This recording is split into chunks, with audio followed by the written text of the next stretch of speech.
Okay, so want to know something funny we have in common? Yes. We both broke our ankles. Like serious injuries. Yeah. The same exact injury, same exact metal. Oh. Everything, yes. Did you snap and But lay she on the was side like doing that? something really more adventurous than I was. Uh-oh, what? Okay, I'm in Israel, but what were you doing, Christina Eskina? Let's see. Miss Well, Energetic that herself. guilt thing that comes about with, as a parent, a single mom especially. My younger daughter was trying to talk me into. She said, "Mom, come out and join us on the trampoline." And I'm like, "No, I'm too busy. I got to do this. I got to do that." And it kept with the guilt. And then finally, I said, "Okay, fine. I'll come out there." And for some reason, usually as an adult, you have this little mechanism in your brain that tells you not to do something. Probably. Yeah. Well, wasn't working that morning. I'm not sure why, but she was doing these flips. And I thought, oh, that's really cool. I was doing the somersaults. It looked boring. So I was like, so how do you do that? And she said, you just jump a little higher. I said, okay. And I jumped a little higher, and then I did the flip. And then all of a sudden I realized I landed somehow flat on my stomach and looked behind me, and my foot was going the wrong direction. Oh. So, and then my leg bone came off of my ankle and was sitting in the front of my foot at the same time. So all I could think about was, wow, it's going to take a minute.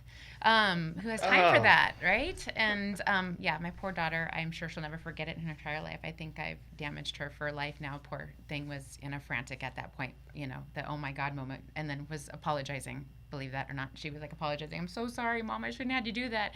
No, Mom's silly fault. For doing that. So how long did it take you to be back to normal?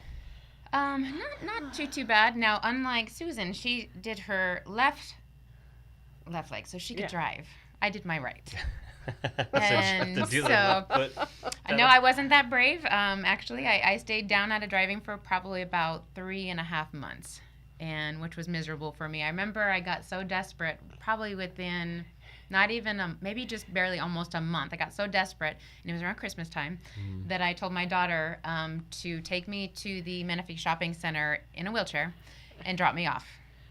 And with that crowd during Christmas, and then I remember coming out of Best Buy and trying to go in between two stores that so happened to have a driveway, like kind of a motion in the cement.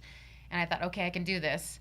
And then I wasn't doing a very good job of it. There were signs of a struggle. So I remember some stranger trying to help me, and the next thing you know, my neighbor was like, what are you doing out here by yourself with your leg up and in pain?